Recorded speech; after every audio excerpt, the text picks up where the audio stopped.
Bom dia, gente. Prazer aí na sexta-feira, tá tendo uma audiência grande aí, tá recebendo o Luiz e a Marília para discutir acho que assim, o que não falta no mercado hoje em dia é tema para discutir, né? Norma de agente autônomo começou a valer ontem, norma de fundo, nova norma de fundo que a CVM colocou na praça também essa semana. E aí a Ambima tem que continuar cumprindo o papel dela. Infelizmente, assim, não dá para travar a autorregulação, porque tem muita regulação, né? Vocês têm que ter a sua própria pauta, né, Luiz? Então, o objeto Isso. da nossa discussão aqui agora, assim, que quem não teve tempo de ver, a gente botou até um resuminho no nosso site, soltou nas redes sociais da gente. O objeto aqui da discussão semana passada, a Ambima colocou no ar uma audiência pública, que vai até, acho que, 3 de julho, né, Luiz, se não me engano, de um novo Isso. capítulo no Código de Distribuição para tratar de um assunto que acho que a Ambima e a CVM têm olhado de uma forma até que bem cuidadosa nos últimos anos, que é o papel, vamos dizer assim, dos influenciadores digitais hoje em dia ligados ao mundo de investimento, né? A gente vai explorar um pouco aqui, falar um pouco qual que é a estrutura dessa norma em audiência, e como é que a Ambima visa organizar esse negócio. E talvez chamar a atenção de todo mundo aqui, que só pegando um pouco como é que funciona o trâmite da Ambima, né? As coisas não nascem do nada, né? Então você tem lá as comissões, os grupos de trabalho, começam a discutir um determinado tema que seria interessante autorregular, e aí você começa a tentar descobrir por onde vai, né? E aí você, a hora que você chega nesse consenso, se coloca o texto em audiência pública, mas é um ponto, eu acho que é assim, texto em audiência, ele está sujeito às recomendações do mercado, mas é um texto que foi bastante digerido e discutido pelas instituições do mercado. Então, assim, eu acho que o processo da audiência é um processo legal para dar mais abrangência para o processo, né? Ou seja, a gente tem um mercado muito grande, hoje tem, sei lá, só gestor no Brasil tem 1.280 na CVM hoje, né? Então, como nem todo mundo consegue participar do processo de criação do texto, tem a oportunidade agora de participar. E acho que esse ponto relevante é colocar assim, o texto não brota do nada, sabe? Não é o Luiz ali que resolve da cabeça dele criar uma regra. Então, é um texto que vem do Isso aí. mercado para discussão para o mercado agora. E aí, assim, a ideia que tem que discutir é primeiro o Luiz explicar um pouquinho a estrutura desse texto, como é que vai funcionar a sistemática dessa questão dos influenciadores no âmbito da Ambima. Aí depois a gente conversar um pouco aí sobre, sei lá, eventuais gaps que a gente possa estar enxergando, ou dúvidas, etc., ou aprimoramentos, e trazer um pouco da experiência da Marília aqui, que tem, acho que, uma larga experiência no passado e, assim, desde cadeiras e posições muito ligadas às atividades autorreguladas pela Ambima e até hoje na Nord, né? Mas que tem um pé também nesse mercado, por ser a Nord ser uma casa de research, gestão de wealth, que nasceu nesse mundo, né, praticamente, né? Assim, acho que a vida das empresas de research no Brasil, estou até pensando nisso outro dia, ela está intimamente ligada ao papel do influenciador, né? A rede digital, a internet, porque se a gente olha para trás do research no Brasil, ele era assim, primeiro era o buy side, né? Eu lembro que na minha época de broker era assim, a corretora tinha o research, em geral era corretora estrangeira, para ter capacidade de comprar, pagar uma corretagem mais cara, né? Eu lembro claramente quando se aprovava, era assim, o mercado se dividia no execution broker e no research broker, né? Esse era o mercado do passado. Depois você começou a ter a gestora se sofisticando e aí começando a ter o analista de buy side, né? Mas a ideia da venda indiscriminada, vamos dizer assim, de research ou de aconselhamento de investimento para o público em geral é uma coisa nova, né? A Nord, eu não sei quantos anos a Nord já tem, mas a gente A está falando. 8, mas eu acho que começou principalmente com a Empíricos em 2014, né? Foi uma coisa Não tem bem 10 anos esse negócio, né? super nova. Foi um mercado que não existia antes e começou agora. É o que você falou. Antigamente era mais B2B que a gente fala, né? Era o sell Exato. side atendendo instituições. Hoje em dia, e depois, né, começou a ser B2C. Então começou a ser o research para o cliente final, para a pessoa física final. E a rede social ajudou muito isso, né? Que a Muito. rede social que deu essa proximidade com o investidor, né? Que era um pouco mais E difícil, até um né? lado de olhar assim, às vezes as pessoas olham esse negócio do influenciador e falam assim, a Ambima está regulando porque você tem um papel perverso, estão fazendo bobagem e tal. Tem gente fazendo bobagem, mas acho que a Nord e o Research é um bom exemplo de como a rede social trouxe um novo produto, um novo benefício para o investidor, né? Sem sombra de dúvida. Então, Luiz, conta para a gente. Oh, desculpa. Não, desculpa. O, Eu acho que o analista de sell side, ele era muito bem regulado, né? Ele já sabia os limites do que ele podia falar, do que ele podia fazer, a linguagem que ele tinha que usar. Quando o research foi para a pessoa física final e principalmente para as redes sociais, aí deu uma boa embolada, porque a linguagem das redes sociais é diferente da linguagem técnica do sell side tradicional. E aí você Aquela cara daquela ficha da relatório de research, tem sempre aquela ficha no início com os macro, sei lá, se é buy, sell, as orientações e tal, depois tem um monte de páginas, aí tem uma última 2 páginas de aviso, né? E aí o analista fazia isso, e no máximo ele fazia videoconference call com uma rede profissional de investidores, né? Então, realmente, agora o papel é outro, né? Sem sombra de dúvida. E aí, assim, só avisando para todo mundo, assim, a gente coloca, como é muita gente, a gente acaba colocando a turma com o microfone fechado, mas quem for tendo dúvida, colocação, qualquer coisa ao longo do nosso bate-papo, manda pelo chat que a gente vai, assim, ou a gente coloca no final, se for melhor, ou se tiver a ver com o contexto do que a gente está fazendo, eu já jogo um pouco o tema aqui na mesa. Então, Luiz, passo a bola para você para Tá contar um bom. pouco da história do que a gente está discutindo aqui. Perfeito. Eu acho que assim, antes de começar a falar da regra em si, né? Eu acho que é legal, da regra que está em audiência, eu acho que é legal a gente falar um pouquinho como a Ambima tem olhado os influenciadores ao longo dos anos, tá? A gente começou a observar os influenciadores em 2020, tá? A partir do nosso monitoramento que a gente está fazendo junto com o IBPAD, é um monitoramento que até a gente faz os relatórios dos influencers aqui, já estamos na 4ª edição desse relatório, tem gerado até uma boa visibilidade aí junto aos influenciadores, tudo, a gente se aproximou dos influenciadores em função desse relatório, a gente já fez algumas reuniões conjuntas aí com os influenciadores, acho que a Marília já deve ter participado de alguma dessas, fomos para a 3ª, né, reunião, provavelmente essa audiência pública, a gente deve fazer nos próximos dias aí uma reunião também com os influenciadores, uma reunião aberta que a gente chama, tá? Com os influenciadores. Deixa eu só te fazer um parênteses, assim, só para quem não acompanhou. Lá atrás, quando tinha, sei lá, no pico da história do influenciador de uns anos atrás, quando o juros estava baixo, a bolsa Sim. bombando, etc., no fundo, a Ambima e até um pouco a CVM nisso, eles optaram e falaram assim, cara, não dá para regular um negócio que eu não entendo ainda, né? Sim, E aí sim. você fala assim, e como é que eu vou entender um negócio que cai na internet, que é um negócio que tem bilhões de pessoas, e aí vocês acabaram fazendo uma parceria e contratando o IBPAD, que é uma instituição que tem expertise e ferramenta para, vamos dizer assim, para monitorar a internet, criar métrica, né? Isso, a gente cria métrica de influência, de adesão desses influenciadores, então a gente faz um ranking desses influenciadores, mas não somente com relação ao número de seguidores, mas olhando também o quanto eles têm de engajamento, tá? Eu acho que é interessante a gente falar um pouquinho isso, porque o olhar nosso como Ambima com relação aos influenciadores é que ele é uma ferramenta de disseminação do mercado de capitais, do mercado de investimentos, tá? E uma ferramenta muito útil, porque o influenciador ele consegue chegar na ponta, no investidor, de uma forma mais, vamos dizer assim, assertiva, muitas vezes, do que as próprias instituições, tá? Então, nas suas propagandas, etc. Então, assim, a forma que o influenciador hoje atua é uma forma, tanto na parte de educação, quanto na parte de oferta mesmo de produtos, muito assertiva e muito vencedora, vamos dizer assim, dentro do nosso mercado. Então, assim, os associados aqui nossos olham o influenciador como uma ferramenta, tá? E aí a ideia da gente autorregular a relação entre essa ferramenta de distribuição e os nossos associados seria muito mais para a gente preservar, né, essa atividade, que é uma atividade que eu acho que veio para ficar e é uma atividade que tende a crescer, tá? Que é essa atividade do influenciador na oferta de produtos de investimento ou na oferta de serviços para o mercado de capitais, tá?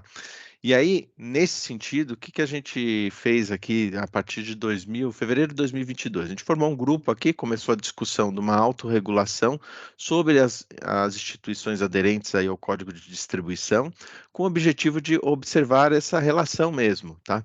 E aí, o objetivo de ter essa autorregulação para a relação do influencer e do distribuidor é muito focado no benefício para o investidor. Tá? Eu acho que esse é um ponto importante aqui. A gente coloca como sempre o objetivo aqui é melhorar a vida do investidor, ou deixar claro para o investidor possíveis conflitos ou possíveis questões que possam existir nessas relações, tá bom?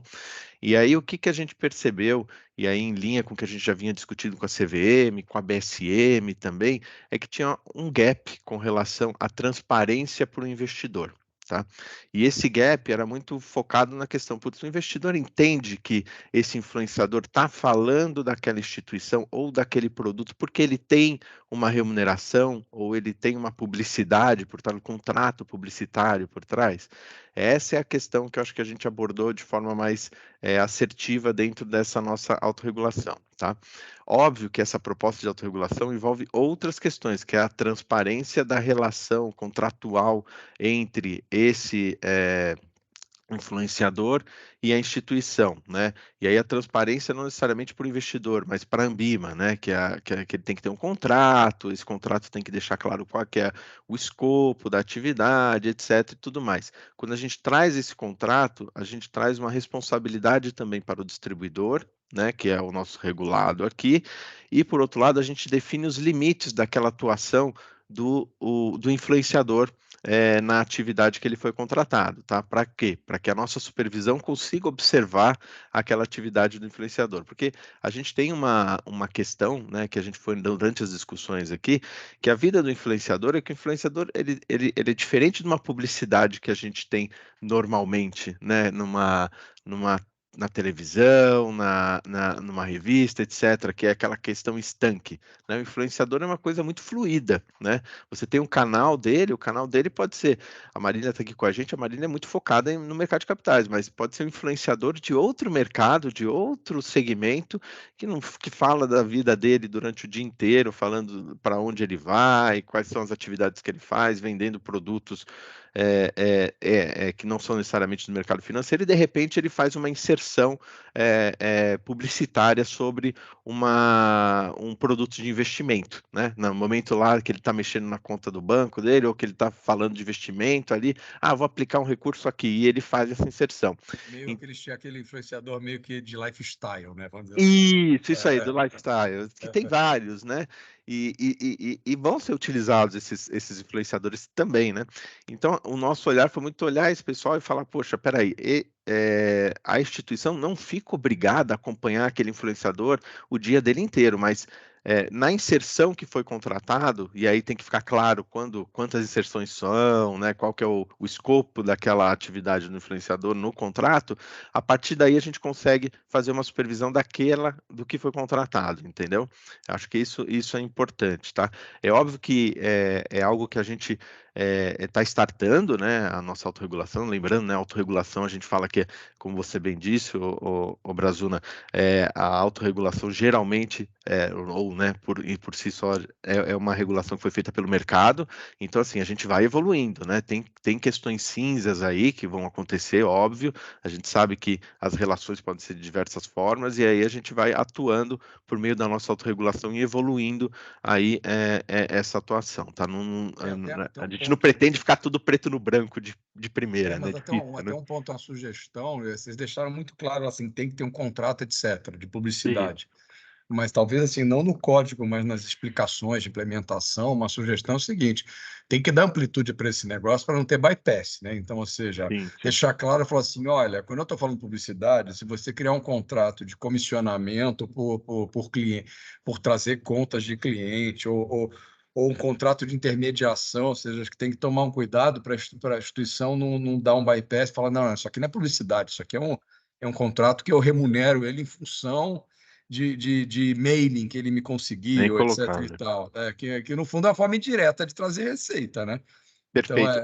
Então, eu acho que esse ponto é importante, porque a gente coloca até que no contrato tem que estar descrito como é que é a remuneração, né?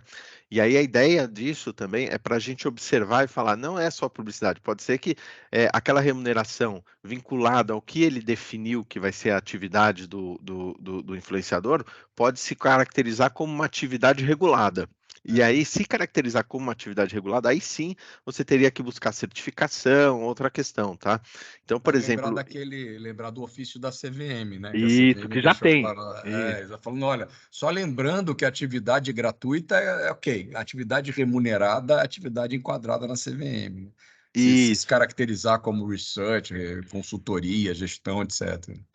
isso. E aí, o foco, então, que a gente vai dar para fora é muito essa transparência para o investidor, né? A gente está obrigando que a instituição dê essa transparência dessa relação contratual e dessa remuneração pela instituição, né? E aí é o hashtag publi ou estou sendo remunerado para fazer essa oferta, etc., né? Você tem que deixar claro isso para o investidor e trazer a responsabilidade também para o distribuidor, para o participante da Ambima, tá? E aí, quando ele contratou esse influenciador, ele tem a responsabilidade sobre aquela atividade que foi contratada, em que a responsabilidade de que a inserção do influenciador siga as regras, as melhores práticas do código de distribuição. Tá bom?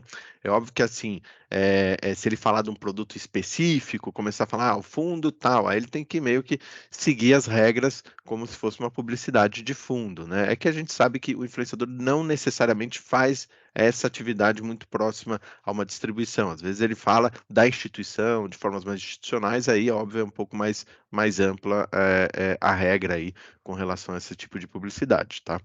Mas é isso, acho que a ideia geral é essa, tá? Eu acho que assim, vamos colocar para o debate aqui, acho que os pontos que a gente quer levantar aqui como dúvida, tudo, mas eu acho que os pontos gerais eu passei por eles aqui, tá?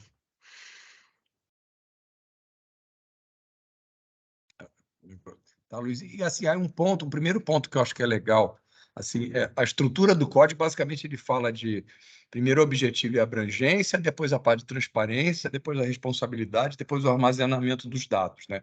Um Isso. primeiro ponto que talvez, assim, eu acho que vale o mercado olhar, e você esclareceu um pouco dúvida, porque eu acho que muita gente no mercado, a galera gosta muito de reclamar, né? A verdade é isso. Então, quando você estiver rodando, provavelmente vai ter gente que vai falar assim, pô, mas esse cara continua fazendo isso aqui e a Ambima não está fazendo nada. Então, talvez uma coisa que acho que é legal deixar claro, que está bem claro no código, mas às vezes as pessoas esquecem, é que assim, a Ambima não é um Big Brother que tem embaixo de si o guarda-chuva de todos os produtos financeiros do mercado, né? Então, talvez uma coisa deixar claro, esclarecer, assim, que o escopo das atividades de distribuição que a Ambima pega é restrito, né? Então, por exemplo, um ponto Isso. que eu coloquei que é uma zona cinza, as coisas que são claras, assim, a Ambima não determina como é que é feita a venda de seguro, de previdência, etc. Até coloca aqui dentro de um processo Sutabidis, quando tem previdência, que você tem que fazer direito, mas você não regula a venda de previdência, né? Outro Não. ponto, a atividade de corretagem típica, né? A instituição pode até colocar dentro do Sutabidis a parcela de equity, mas corretagem é uma atividade de intermediação, né, de distribuição, né? Então, conta um pouquinho assim quais são talvez os mercados potenciais que podem ficar de Tá bom. fora disso e que são mercados Perfeito. que estão mais sujeitos a essa turma de influenciador, né? Combinado. Eu acho que assim, a primeira questão o olhar aqui nosso é sempre sobre atividade de distribuição e quem está distribuindo contratar esse influenciador, tá? E aí o que acontece? Os influenciadores que vão para a linha, aí eu vou olhar um pouco mais amplo, tá? Os influenciadores que vão para a linha da educação, que não tem necessariamente uma relação com o distribuidor ou atividade é, é, é, regulada aqui pela Ambima ou autorregulada pela Ambima, consequentemente, esse pessoal não está, tá?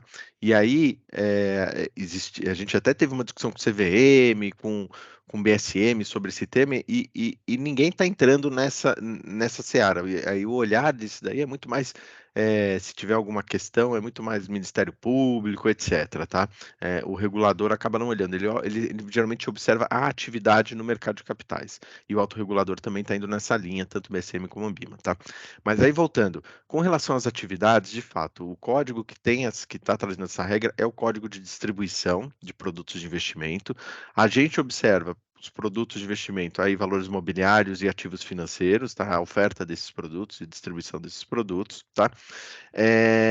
A questão da corretagem, aí é uma coisa que fica um pouco cinza, de fato, tá? Porque para gerar corretagem, você oferece a instituição, você oferece provavelmente um produto, você fala de um produto de investimento e tudo mais, mesmo ações e tudo mais. Então, consequentemente, essa questão de negociação e distribuição acaba entrando numa área cinza, tá? O limite disso daí é um pouco difícil, tá? Porque até mesmo Então não vão pegar os day traders, né? Provavelmente. é Os day traders, esses daí vão ser difíceis de a gente pegar, porque muitas vezes eles nem falam de instituição financeira, às vezes eles ficam falando e nem falam da corretora. E aí eles vendem. Mas tem por trás, Eu- mas tem muito Isso. tem por trás. Alguns Ó, têm, alguns dê o têm. cupom aqui e tal, e você ganha o sistema de gráfico lá com desconto de 30%. É um É. pacote, né, que tem por trás. Alguns, quando tiver o pacote por trás e for de uma instituição, um intermediário, que aí se confunde com distribuição, aí provavelmente a supervisão vai olhar aqui, tá? Eu tenho essa expectativa, tá? Eles vão olhar. É óbvio que não é a atividade de intermediação que a gente está olhando, mas quando você vende uma instituição que é intermediário, provavelmente essa instituição ela também faz distribuição, faz outras atividades. Então, provavelmente deve entrar alguma coisa nesse sentido, mas mais no olhar assim de melhores práticas de olhar e falar, putz, ó, você está fazendo algo fora da conduta normal de mercado, tá? Então você vai pegar associado e falar assim, cara, corretagem não necessariamente está dentro, mas você vai constranger um pouco questionando. Vai constranger questionando. É isso, vai acontecer isso, tá? Muito provavelmente. Óbvio, se for para a gente pegar, vai ser uma coisa muito gritante, alguém que estiver fazendo algum tipo de ação que de fato não seja uma conduta condizente com o mercado, tá? Mas é isso, acho que seria esse o escopo. O escopo maior, de fato, é na distribuição dos produtos, que aí sim tem regras por trás aqui da autorregulação, da forma como você oferece os produtos, dando clareza, né, para oferecer esses produtos, deixando claro essa relação que você tem com a instituição e tudo mais, tá? Mas acho que seriam, em linhas gerais, esse o escopo nosso aqui, tá? Mas essa questão da intermediação, de fato, é uma área cinza e que provavelmente, se a instituição estiver aqui no código, tudo, ela pode ser questionada a depender de como foi feita essa recomendação. O que acontece, tá, o Brazuna, é que muitas vezes os traders acabam fazendo uma atividade muito parecida com a da Marília, que eles ficam fazendo um pouco de análise, né? Falar, compra esse, vende esse. Então, é isso que é o ponto que ia entrar. Aí tem um outro lado que é o seguinte, tem isso aí. Aí uma coisa que vocês colocaram, vamos supor assim, tá bom, você conseguiu enquadrar algum desse trader aí e tal. Uma coisa que vocês colocaram, assim, o que esse cara vai ter de falar é meio que dar transparência, falar, olha, eu estou falando aqui de Fique Rico com ações, etc., e eu sou patrocinado pela corretora X. Agora, se a gente olhar assim, seja fundo de investimento, seja a parte de análise, em geral, os relatórios ali que se fazia no passado, ou quando você manda um material de fundo, ele tem uma série de outros avisos, né? Que eu acho que tem um desafio gigante aí, que é, pô, quando eu falo de um fundo, tem lá se ele opera derivativo, que pode perder, se aporta capital, se não aporta. A Nórdico, sei lá, quando soltar um relatório de compra de Petrobras ou não, tem lá um monte de condicionante, aviso, etc. e tal. E assim, num primeiro momento, já se sabe como esse tipo de coisa vai ser tratado ou não? Ficar coisa meramente falar assim, olha, eu sou um patrocinado da corretora Y, vá lá olhar antes da. Vai ter alguma coisa tipo isso? Olha, antes de seguir minha recomendação, olhe lá os avisos, etc. e tal. Tem. Como é que como é que a gente vai mais fundo nisso? Assim, você tem. Botar para a Marília assim, que já faz isso de uma forma regulada, qual que é o desafio de colocar essas informações de risco É de uma difícil. forma adequada hoje? Como é que a Nord faz e tudo mais? Aí, só falar primeiro aqui, eu acho que assim, o olhar que a gente vai ter de fato é esse, tá, o Brazuna? A gente vai olhar e falar, olha, putz, você fez uma oferta de um fundo específico, né? Ah, você vai colocar os avisos na sua oferta? Não, acho que a ideia seria, vamos colocar Onde achar o isso? link aonde você acha, entendeu? Então, ó, putz, ó, aqui, vamos lá, olhando a estrutura de uma rede social, né? Olha aqui na bio o link para acessar esse produto com os avisos e tudo mais, ou olhe na bio para maiores informações e Ela tudo vai mais. fazer Aí tem o assim, né? link. Dedinho, né? Isso, olha aqui embaixo para você acessar tudo. Isso são formas que a gente vai olhar. A gente não definiu isso necessariamente no código já, obrigatoriamente a gente não colocou isso, tá? Mas a gente já tinha lá atrás, se você olhar lá atrás na regra de publicidade do código, a gente falava, ó, você pode colocar o produto na rede social, sem problema nenhum, mas aí você tem que ter um link aonde o cliente clica quando ele for investir para passar por esses avisos para que ele tenha o entendimento desses avisos e tudo mais, tá? Vão ter camadas, então, né? Ou seja, as Isso. instituições vão falar, cara, contratei um influenciador, se o que ele vai falar é só o banco XYZ, o banco mais jovem, legal, beleza, só fala que é Beleza. patrocinado. Se der um passo a mais de falar o que fazer com o dinheiro, aí vai enquadrar na regra atual, né? E aí vai ter que ter criatividade para dar os avisos, né? E aí, a depender do como ele fala, também aí entra no ponto que você mencionou da Marília, que entra na atividade. Aí entra na atividade, aí é outra questão, né? Vai Aí indo que mais fundo ainda, né? Aí olha se tem certificação, não tem, que isso é uma coisa que na minha primeira leitura não ficou óbvio, que está lá. Se for considerada atividade regulada, tem que ter a devida certificação. Não é trivial, né? Mas é um desafio, né? É um desafio. Eu acho que esse é o maior desafio mesmo, porque o que eu mais vejo, principalmente no Twitter, né, é aquela coisa de, eu acho que o preço justo de tal ação é X. Isso não é uma recomendação de investimento. Então, assim. Nossa, isso aí para Twitter você entrou num outro mundo louco, né? Porque, assim, no fundo, o nosso trabalho como research é isso, é falar qual a gente acha que é o preço justo da ação e descrever por quê. Né? O relatório de análise é uma descrição de por que a gente acha que tal preço é o preço justo. Agora, muitas vezes nas redes sociais é feito um relatório de análise, só que logo embaixo vem o disclaimer: isso não é um relatório de análise. E eu acho que a definição fala muito sobre. Não, se você faz a análise e ganha com isso, né? Ganha, é uma atividade profissional remunerada, então você é um analista, tem que ser certificado. E quando você vai fazer uma propaganda para uma instituição, automaticamente vira uma atividade remunerada e, portanto, quando você vai falar de um ativo específico, você deveria ter a certificação, porque a partir desse momento, quando você faz publi, você está, sim, fazendo de uma forma remunerada. Eu acho que é essa forma. Essa era a amarração que faltava no mercado, né? Que a Ambima conseguiu linkar. E eu acho que vai servir de inspiração de laboratório para a CVM futuramente explorar isso com mais enforcement na norma, né? Sem sombra de dúvidas. Que acho que daqui a 3, 4 anos, provavelmente a gente vai ver uma instrução que vai um pouco na linha do código, né? Sim, a gente tem conversado com a CVM, tá, Brazuna? Essa proposta que a gente fez aqui foi muito, a gente alinhou, conversou tanto com CVM quanto com BSM também, tá? Porque existem outras preocupações. Aí, se a gente falar de BSM, tem outras preocupações que são preocupações de manipulação de mercado, tudo. Ela tem mais essa característica de observar os mercados listados e tudo mais, né? E, de fato, você tem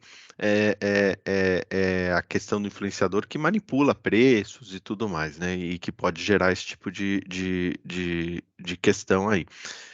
E aí a gente tem o nosso trabalho aqui, quando a gente começou as discussões, e aí, como você bem colocou, como é o mercado discutindo, o próprio mercado levantou a mão e falou: putz, a gente está discutindo isso na BSM também, vamos juntar lá com a BSM. Então a gente chegou junto com a BSM. A CVM nos procurou a partir do Finfluence, lá do relatório que a gente fez. Poxa, a gente quer entender como é que vocês estão olhando tudo. Então, a partir daí também a gente se estreitou aí a conversa com a BSM, com o lado lá da ASA, né, que é a área da BSM, da BSM, desculpa, da CVM, é a área da CVM que fez o estudo de análise de impacto regulatório sobre influenciadores digitais. A gente foi muito próximo nessa discussão desse estudo, tá? A gente se aproximou deles, passamos informações com relação à atividade dos influenciadores, no que se refere ao nosso levantamento. A gente também mostrou mais ou menos o que a gente estava pensando, tudo, e eles trouxeram num relatório muito em linha, um relatório de análise de impacto regulatório, né? Que eu não sei se vocês, acho que só para deixar claro para todos, né? Esse relatório ele é prévio a avaliação se faz, a avaliação se faz sentido ter uma regulação ou não da CVM sobre o tema, tá? E aí, dentro dessa avaliação, eles abordaram os principais pontos que a gente está tratando aqui, que é transparência e responsabilização do participante de mercado, tá? E é o que a gente está trazendo na nossa autorregulação. É a Normalmente traz transparência para o experiência investidor. internacional também, né? Nos custos da Isso. CVM, E né? também tem o internacional. O internacional a gente também observou desse lado também, tá? A discussão não é só aqui, né? Isso está Então, e como é acontecendo que no está esse mundo inteiro. panorama? Assim? Isso que eu ia perguntar, Isso é como é uma que está lá fora? oportunidade. Eu ia perguntar isso aí também. A gente está para trás, está para frente, a gente está mais agressivo, está mais conservador. Eu acho que a gente está na mesma tocada, vamos dizer assim, que todo mundo está atuando na mesma linha, tá? Na linha de olhar o participante de mercado, não regular o influenciador, de trazer o influenciador uma regulação própria para ele, mas sim de olhar os participantes de mercado que utilizam desses influenciadores e divulgar. Tá?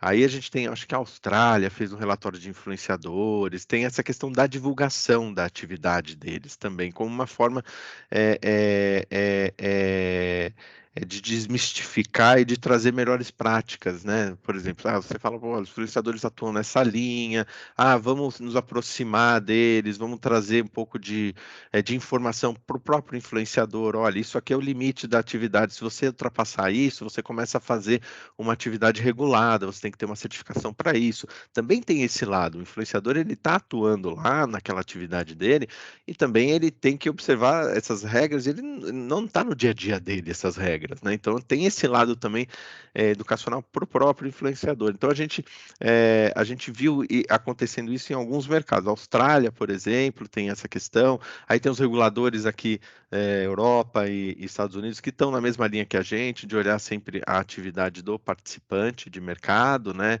E olhando aí quando ele usa esse influenciador, porque de fato eu acho que o influenciador é muito na linha do que a gente já discutiu alguns anos atrás, não sei se vocês estão lembrados, com relação aos jornalistas, né? A mídia.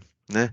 Quando a mídia começou a falar de investimento, mas de forma mais ativa, e estou falando de jornais mesmo, teve uma discussão lá atrás, falou, putz, mas peraí, se o jornalista começa a falar de um produto, de uma coisa, tem que regular, não tem que regular? Aí é uma Mas o grave opinião. é que o jornalista nunca ganha dinheiro do banco, né? Nunca ganhou dinheiro do banco, esse é o ponto, Nunca, não sei também, porque assim, os jornais voltados para esse Podia segmento ganhar um tem a propaganda presentinho, né? Podia ganhar um presentinho. tem as propagandas dos bancos. Mas assim, a Não, só questão para você reparar, hoje em dia, boa parte dos jornalistas, quando são é, convidados a viajar para algum lugar para visitar uma instituição e tal, eles botam na nota lá, né? Assim, foi, sei lá, foi para o evento tal em Nova York, do banco tal, pago pelo jornal, pago eles pelo mesmos banco. Eles começaram a botam, né? transparência, tem transparência. Se você vê hoje nos jornais, não vamos falar do valor, que é o que de referência aqui para o nosso mercado, tem lá patrocinada, né? Uma matéria patrocinada, deixa claro que de fato é um conteúdo patrocinado. Mas eu acho que assim, esse tipo de discussão a gente teve lá atrás, e no fim o que a gente entende? Tem um lado que é o lado da liberdade de expressão, né, das pessoas, né? Tem a liberdade de expressão. A questão é quando essa liberdade começa a gerar uma remuneração, essa opinião começa a gerar remuneração recorrente, ou essa opinião começa a avançar, né, numa atividade regular, e tudo mais, aí começa a virar, entendo que aí uma atividade regulada, aí de fato o participante aí tem que observar isso dentro do contratado por ele, né? Do Agora, influenciador Luiz, contratado. agora tem um desafio seguinte, que assim, para pensar, focar mais, sei lá, pensar mais em Instagram da vida, tem uma dificuldade que é assim, no fundo a rede social de um influenciador é uma coisa pessoa física, está no celular dele, né? E tem Isso. influenciador que vive o dia inteiro a vida dele na câmera do celular, né? E vai falando. O jeito que está regulado, que vocês falaram, funciona mais para aquele influenciador mais profissionalizado, que ele faz filminho mesmo, que ele faz uma produção, fala assim, olha, eu vou Sim. fazer vídeo produzido, editado, bem feito aqui para a corretora X, e eu cobro X para X inserções. Agora, para esse cara que é meio lifestyle, que entra meio sem roteiro, ainda mais se ele trabalhar para várias instituições do mercado financeiro, sei lá, pegar o exemplo lá do day trader, se ele pegar a ferramenta de gráfico que ele ganha uma remuneração porque dá um ticket de desconto, sei lá, vamos supor que ele fala até de research, ou que corretora que ele está ligado a mais de uma corretora. Talvez vai dar uma confusão de delimitar quando ele fala uma bobagem, se a bobagem fazia parte da propaganda ou não, né? Vai ter um Sim, desafio em vai alguns ter. Esse é o estilos. Todo desafio. mundo vai assim, "Não, isso aí não foi eu que paguei, entendeu?" Essa área cinza é muito complexa. Mas eu acho que aí, Brazuna, existe uma questão interessante também. A gente discutiu isso. Existe essa questão dessa área cinza, mas é uma área cinza também que até envolve imagem da instituição que Ele vai se contrata, enquadrar, sim. né? Que existe uma questão, não estou falando só de mercado de capitais, né? Putz, o cara, você contratou ele, de repente ele tem uma postura que é ruim para a imagem daquela instituição. A instituição mesmo vai olhar e falar, putz, não dá para manter. Vou pegar o exemplo de fora, se vocês lembram. Pô, eu estava vendo que eu recebi e-mail hoje da propaganda.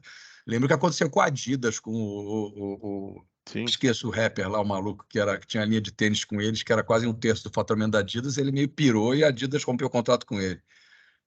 sim, Assim, então tem essa confusão, porque no fundo a gente está falando aqui de uma pessoa, assim, já é uma questão da pessoa física que associa uma imagem a um negócio, mas não é que nem uma atriz de novela, que você vê na novela do horário determinado, né? As pessoas vivem dentro desse negócio, né? E falam Sim. bobagens dentro desse negócio, né? E eu acho que assim, de fato, vai cada vez mais aí.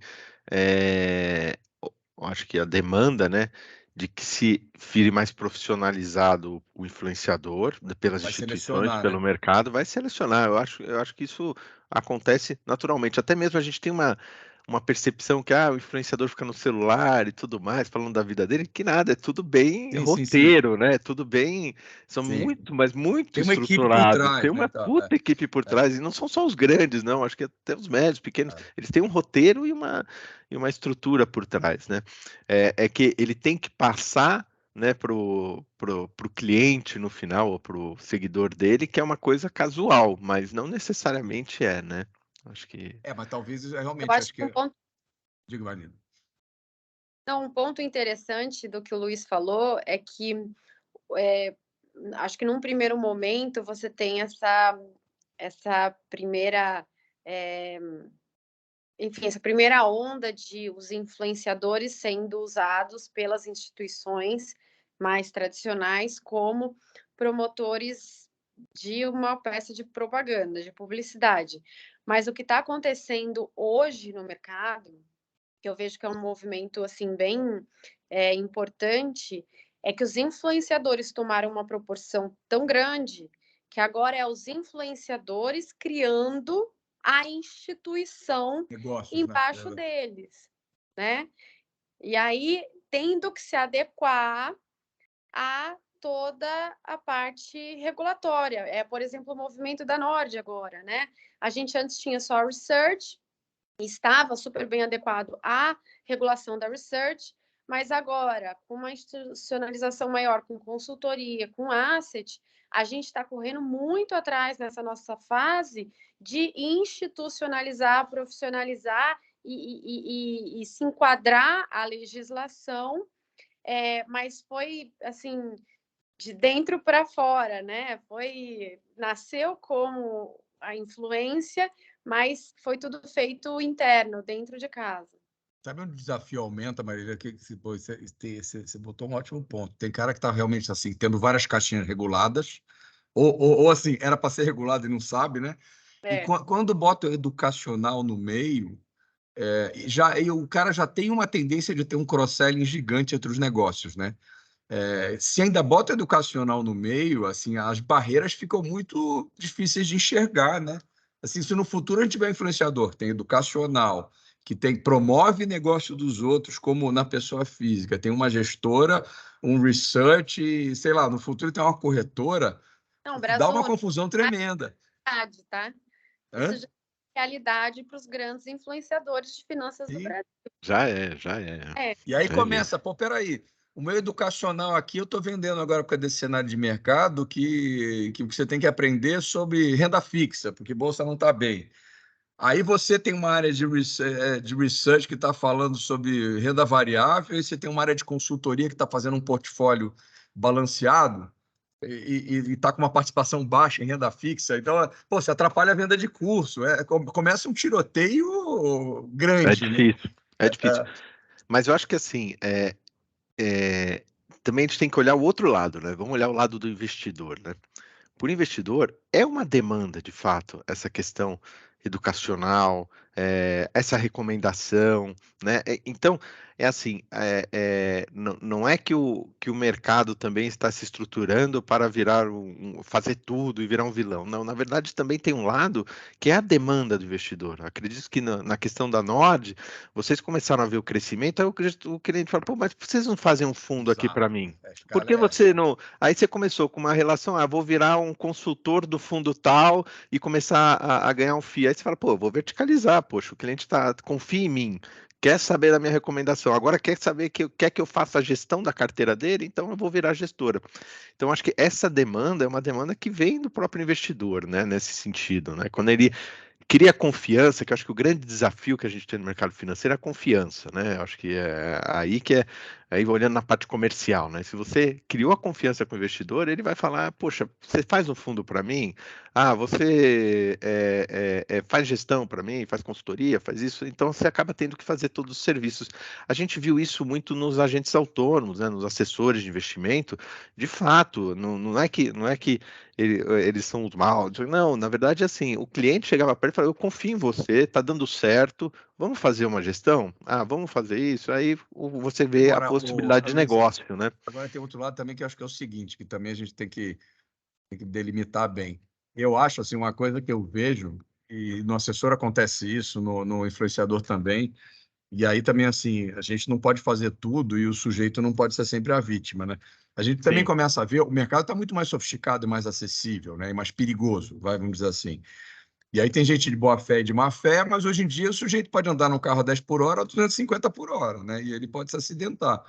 O que eu vejo também é assim, seja no caso, você deu o exemplo tipo do assessor de investimento, que tem uma oferta mais agressiva de produto, tem lá os seus conflitos, mas é da vida, tem que dar transparência, mas eu também sinto isso. que às vezes o investidor ele se mete em confusão, porque a tendência do comportamento humano hoje querer tudo muito rápido tem uma certa preguiça mental de entender onde está botando o pé. Sim, Então, às por às vezes isso. eu vejo situações que, assim, não estou nem falando do caso do influenciador, mas óbvio que tem a ver com o negócio. Tem situações aí que você tem visto cada vez mais de clientes que vão descobrir que tem um portfólio que ele não sabia que tinha e que ele perdeu muito dinheiro, ele não sabia. Aí começou a questão da marcação mercado na virada do ano e tal. E às vezes eu fico me perguntando, eu falo assim, cara, como é que o investidor, sei lá, casos típicos assim, tenha 50% em COI que vai virar Sim. pó? Como é que a pessoa aloca 50% do dinheiro dela sem saber do que se trata, sabe? Ah, o assessor fez um push em cima dele. Tudo bem, mas você também você não pode topar tudo na sua vida, né? Então, eu não sei, talvez o papel dos avisos que o cara tem que assinar quando compra um produto, eles têm um lado maldoso, mas tem um lado de proteção. Mas eu não sei, talvez é um desafio para a CVM e para o mercado de falar assim, tudo bem, o cara vai assinar, mas como é que eu falo para o cara que ele tem que pensar bem antes de assinar? Como é que eu crio um É, educacional para ele saber onde ele está se aí, metendo? aí acho que você está trazendo um ponto legal que é assim, será que um aviso efetivamente sensibiliza o investidor? Essa é a Não, questão, ele perdeu entendeu? medo. É tanto aviso que ele Ele, fala, vou ele, assinar, ele você tem quer que assinar. confiança, ele quer confiança, ele já tem aquela confiança, ele assina, entendeu? A, Não, a mas aí, em questão caso da confiança, você pegou um ponto, que eu acho que é assim. é Um complexo. ponto fraco no mercado também tem sido o seguinte: a responsabilidade da instituição pela oferta de produto e seleção daquele produto e viabilidade daquele produto e dar mais informação do padrão de risco, eu acho que é o que a gente vai ter de evoluir, né? Também Sim, a instituição pega a assinatura do cliente, depois o negócio implode, fala assim, ele assinou aqui que ele sabia, é né? isso. Eu acho que assim, a questão, e aí eu acho que, e aí olhando tudo que acontece no nosso mercado, os influenciadores, muitos deles estão indo para a área educacional por causa dessa necessidade. Porque vê que, olha, o cliente precisa, o cliente escaldado em uma outra oferta de produto que não deu certo, e tu vai querer, putz, eu quero entender mais desse negócio, ou a demanda do cliente pela educação é grande. Nesse sentido, a questão é, a gente tem que preservar essa confiança, né, que o cliente deposita nas instituições. Como preserva isso? Falando, ó, você tem que segregar suas atividades, você tem que dar disclosure que, ó, tem conflito aqui e ali. Disclosure que eu digo assim, de conflito, não aviso. Não, você pode perder tanto. É disclosure, falar, ó, eu ganho tanto aqui, hein? Ó, a CVM está indo nessa linha, né? Coisa Não, mas melhor, posso perder tanto, é uma boa, né? Voltar a conversar assim, o cara tem que ter cenário de simulação de pode determinados ser, produtos, talvez é pode ser algo uma para se alternativa. discutir, né? Ah, É, isso a gente está em curso, uma discussão aqui na associação muito interessante dessa visão do cliente. Está colocando o cliente aqui como o principal aí agente, né? E colocar um pouco essa visão de que, poxa, o que esses avisos trazem?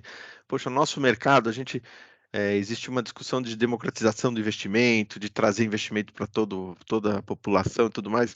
Mas aí você vê outros, como é que eu vou dizer assim? Você vê a gente falando um monte de aviso, colocando um monte de coisa, e você vê o mundo de criptoativo voando no mercado brasileiro e voando em outros segmentos, em uma população que nem pensa em investimento, investia só em poupança e tudo mais. um sport betting voando, né? Esses bet da vida aí, voando também na população brasileira, e você fala, poxa, mas espera aí, como eles conseguem ter um apelo de venda muito melhor do que o mercado de investimento que está aqui estruturado, regulado, isso, aquilo, a gente fala, poxa, a gente vende mal também, né? E como a gente vende mal? Colocando um monte de aviso, né? Um monte de disclaimer, um monte de coisa. Então, assim, talvez a mais gente tenha... interativo, isso esgotou um pouco, eu acho. Né? A gente tem que, de alguma forma, eu acho que tratar essas questões, eu acho que responsabilizando as instituições, trazendo segregação, trazendo de fato, uma regra que seja cumprida na forma de olha, putz, se você não fizer legal, eu vou te punir, eu vou olhar a sua atividade efetivamente como instituição, e não necessariamente imputando para o cliente a responsabilidade de, ó, você assinou aqui, você fez isso, você fez aquilo, porque isso, de fato, traz uma insegurança. Você imagina, você vai fazer um investimento, você tem que assinar um negócio, você pode perder tanto, que isso pode acontecer, aquilo, é tal. que nem bula de remédio, né? Se você lê bula de remédio, você não toma Isso, nada. você não O toma. médico tem que te receitar, pode tomar. Por isso Porque que a você bula de busca o remédio, médico, de qualquer coisa, você lê e fala assim, isso aqui é um absurdo, de uma aspirina a um remédio contra câncer. Você fala assim, nossa, os dois parecem iguais, né? Quando você lê a bula. É esse o ponto. Então, assim, eu acho que trazer mais responsabilidade, não trazer mais responsabilidade, mas trazer o que é responsabilidade de cada um efetivamente, né? E caso a instituição queira, putz, olha, é só distribuição, vou dar um exemplo, tá? Só estou fazendo distribuição, oferta. Aí o cliente assim, mas não, eu estou recomendando, então eu me responsabilizo por essa recomendação. Consequentemente, o cliente não precisa ficar também assinando 8.000 coisas, sei lá, fazendo um head. Mas é isso, tá? Isso é uma forma da gente pensar. O que a gente está discutindo aqui, de uma facilitação dessa oferta de produtos, que de fato hoje a gente tem muita coisa que às vezes acho que até prejudica, né, a venda e a oferta desses produtos, e provavelmente tem outros produtos, outras formas de investimento, né? A gente coloca investimento, mas entre aspas, né? Que estão voando aí, que não tem nenhuma regra nada nesse sentido, né? Nesse caso, até de se perguntar, né, se você está de fato vendendo mal ou se você quer se proteger, né? É isso, A bula de entendeu? remédio. Então, É vamos pegar você talvez querer se proteger. 179 que vai dar transparência de quando o intermediário ganha mesmo. Eu acho que isso vai ser importante, começar a mostrar Vai os ser. papéis, né? Falar assim, olha, aqui o meu gerente ganha tanto, aqui o consultor que eu vou pagar não ganha, mas eu pago e sei quanto pago, o gestor é uma outra categoria, talvez mais especializada, o research tem lá a vantagem que ele não recebe nada e cobra de mim para dar uma orientação. Acho que assim, os papéis estão muito confusos, mas eu acho que, por exemplo, um 179 ano que vem vai ajudar a mapear melhor. O investidor está começando a ver as diferentes formas que ele tem de pagar a conta do bar, né? E dentro dessa discussão da distribuição, acho que o influenciador tem um papel grande nesse sentido, tá? E aí eu sigo a Marília ela fala de renda fixa, tudo, explica tudo. Isso é ótimo para o mercado, porque assim, quando teve a marcação a mercado, eu vi os vídeos dela, ela explicando por quê, o que aconteceu, tudo. Isso daí é a forma da gente desmistificar os nossos produtos, as nossas questões, porque assim, o influenciador ele consegue chegar no cliente de forma que muitas vezes a gente, como estrutura de distribuição, as instituições aqui participantes não conseguem, né? Então acho que é uma coisa bem importante esse papel do influenciador nesse sentido. E quando ele entra no educacional, eu também acho importante que continue, né? Isso aí deveria crescer mesmo. Acho que a gente vê aqui como uma necessidade do mercado, né? A gente tem a área aqui de educação da associação e, de fato, quando a gente faz pesquisa, levantamentos aqui do investidor, né, tem o raio-x do investidor, a gente vê que o que falta muito é esse entendimento da educação financeira, entender os produtos.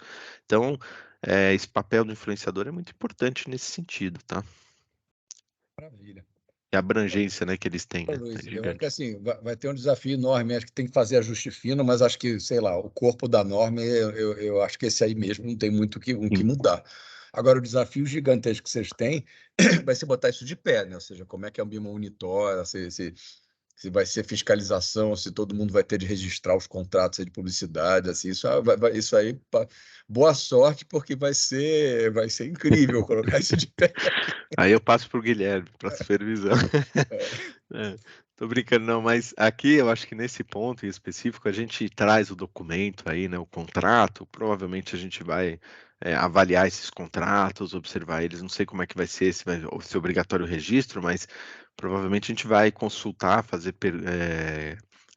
solicitar esses contratos esporadicamente para as instituições, né, e aí a partir dessas análises pedir aí essas inserções aí que a gente obriga que sejam armazenadas pela instituição, tá? Então, acho que seria essa ideia, né? Agora, para fechar com o termômetro prático, assim, Marília, você que sofre, entre aspas, com essa concorrência, como é que é a tua visão aí de agora em diante? Ou seja, que hoje, no fundo, você está nesse mundo aí como um ente regulado, né? Como é que você É, enxerga isso agora? olha, assim, a gente tem sempre essa questão, né? A gente conversa muito sobre isso, assim, por que, poxa, a gente tem que ser tão regulado e muita gente fala de investimento e não tem que. Mas eu acho, por outro lado, que a gente ser regulado é o nosso diferencial, é o nosso selo de que a gente faz um trabalho bem feito, né? Assim, um trabalho profissional. Eu acho que muita gente veio para o mercado assim de uma forma mais amadora, né? Às vezes até sem a profundidade do conhecimento, mas eu acho que você tem uma seleção natural dessas pessoas que vão com o tempo, às vezes até mudando de business. Então, eu acho que é uma questão assim, até de sobrevivência para a gente ser regulado e querer ser regulado e querer se adequar às normas e encarar isso como um selo de credibilidade, né? A gente está agora se aproximando cada vez mais da Anbima também, querendo ser associado, participar das discussões, porque eu acho que é um selo de qualidade mesmo e de profissionalismo, que a gente faz tudo direito e não precisa, né, fazer nada torto ou esquisito, enfim. Então, acho que eu contabilizo como um diferencial. Aí, acho que cada vez mais já você vai ter mais fóruns de pessoas mais ligadas a essa parte digital da Ambima, né? E até vendo assim como é relevante esse debate, assim, para quem está aqui participando, até recebendo aqui no chat, a Mônica Cavalini mandou aqui um parabéns para a gente, colocou que a discussão está interessante, e só colocando para todo mundo, a Mônica ela é da Ambima do Chile, então acho que o tema é tão relevante ao ponto da gente ter atraído aí outros players da América Latina querendo ver como é que está acontecendo no Brasil, né? Então, isso acho que mostra que realmente assim que a questão é relevante e eu espero que a gente realmente esteja dando um exemplo aí de por onde ir para o mercado latino e para outros países como um todo. Acho que basicamente é isso. Aí, assim, caso alguém tenha alguma pergunta final, o chat acho que ninguém mandou nada além do comentário da Mônica. Mas, assim, caso alguém tenha algum outro questionamento, algo que surja, pode mandar para a gente pelo e-mail lá de contato do site da BR Governance, que a gente encaminha para o Luiz, eventualmente algum ponto que vocês tenham com a Marília. Pô, assim, de novo, o trabalho do mercado, acho que o mercado sempre olha assim, pô, mais uma audiência, realmente está pesado. O negócio está bem pesado, né, ultimamente, né, a gente sabe. Mas não dá para, infelizmente, não dá para segurar muito o ritmo, não, né? Tem sempre, acho que é o desafio de que melhor qualidade às vezes pode virar uma certa barreira de entrada, mas tem temas que são inevitáveis, né? Não tem como colocar que não tem que tratar desse tema, né? O desafio Sim. do mercado vai ser digerir esse negócio e ser lucrativo, mas ao mesmo tempo não perder a qualidade da proteção do investidor, né? Sim, eu acho que um ponto aqui a gente ainda deve até fazer conversas com os influenciadores aí nos próximos dias e dia 3/7 é o último dia aí para o pessoal mandar sugestões, tá, para a audiência. Então, se alguém quiser mandar, por favor, pode mandar, não precisa ser associado, pode ser terceiros também, pode mandar aí as sugestões sobre a audiência, tá? Então, o cronograma deve ser mais ou menos aí. Depois vocês têm que digerir isso. Então, a Isso, norma definitiva é alguma coisa que a gente vai ter no último trimestre do ano, mais ou menos, né? isso, provavelmente outubro, tá? Tá. Provavelmente é a nossa meta aí que em outubro a Valendo gente já para tem a janeiro nova. já, né? Para Isso, pegar. isso, é isso aí, é isso aí. Provavelmente vai ser nessa linha. A gente sabe que tem muita mudança no mercado acontecendo aí nesse ano, mas o que a gente tem percebido, tá? É, a, as mudanças elas estão acontecendo de forma mais célere. Por quê? Porque o mercado está evoluindo de forma mais célere, tá? Acho que O essa debate é mais ágil também na é Ambima. Então, muito, tá muito mais ágil. E não, falando até regulador, não só a autorregulação, mas o regulador também, as coisas... acho que o que está acontecendo nessas mudanças muito rápidas é muito em função da evolução do mercado mesmo, né? A gente tem um mercado evoluindo muito rápido, novos produtos surgindo, novos players, né? Você tem uma evolução muito maior, tá? No mercado ao longo dos períodos aí. Então, isso gera, de fato, uma regulamentação regulação e autorregulação tendo que evoluir na mesma toada aí para não gerar nenhum risco. Eu acho que o timing foi adequado, né? Porque você pensar uns 3 anos atrás, estava um tiroteio muito grande nesse tema, né? Talvez não era hora de entrar, né? Acho que agora a coisa agora decantou um pouco. E você vê, né? A gente buscou primeiro entender, fazer esse relatório aí dos influenciadores, conversar com os influenciadores, entender um pouco o papel deles, como é que é a atuação e tudo mais, para depois a gente sentar com o mercado e também entender e difundir isso para os nossos associados, né? Para também entender um pouco como é que eles estão olhando esse papel e tudo mais do influenciador, para aí depois a gente discutir uma autorregulação aí em 22, né? Tá, é só brincadeira final, assim, então, tudo ótimo. Então, a partir de 2023 a gente tem a regra, e provavelmente a partir de junho vai ter a taxa de fiscalização de influenciador. Né? Não brinca com isso, não vai ter taxa Uma hora nenhuma. aparece, Luiz, uma hora aparece. Não, imagina, não vai ter não. Essa daí eu acho que a gente já está fazendo esse acompanhamento, né? A gente vai usar o que a gente já tem aqui de acompanhamento do IBPAD, muito provavelmente Então também para 2020, supervisão. 2025, vai, 2025. Tá bom. Então tá, gente. Obrigado aí pelo tempo de vocês essa sexta-feira. Acho que a gente gosta de fazer essas conversas quinta e sexta, porque acho que é a hora que todo mundo tem um tempo ali, dá para fazer uma discussão um pouco mais leve. E fico feliz aí de a gente ter avançado nesse assunto aí. Tá bom? Tá bom. Bom dia a todos gente, aí. Um abraço a todos. E Um abraço. bom dia. Semana. Abraço. Um abraço. Tchau, tchau.